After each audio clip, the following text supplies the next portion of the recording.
তো এসে ব্যান্ডেল চার্চ ঘুরে ব্যান্ডেল চার্চের মেলা ঘোরা হচ্ছে। মেলা ঘুরতে ঘুরতে তোমার দাদা অ্যাজ ইউজুয়াল যেটা করার ও দাঁড়িয়ে গেছে, মানে বেলুন ফাটানো দেখলে কী করবে ও দিক ঠিক পায় না। তো চলো তোমাদের সাথে শেয়ার করবো কী করছে। কি কথাবার্তা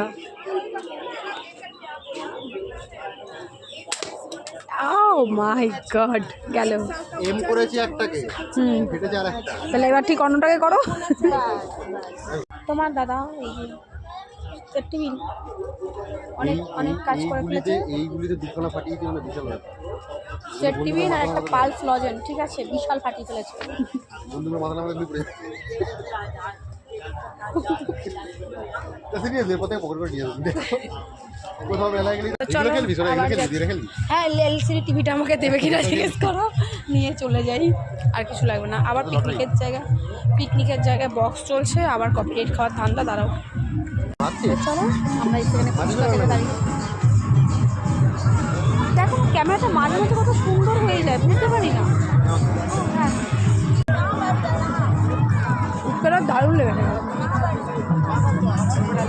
দারুণ ছিল, দারুণ দারুণ। কোন চাই? এটা হচ্ছে ব্যান্ডেল চার্চের পেছনের মাঠটা, এখানে তোমার পিকনিক হয়, যে দোলনা ফোলনা বসেছে।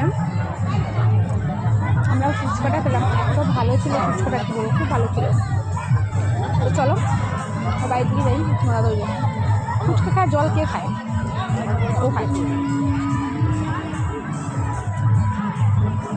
মনে খেলাম ভালো ভালো ভালো। চলো এবার বাইরে দিকে যাই। তো দাদাবাড়ির দিকে দেখা করে বাড়ি চলে যাই।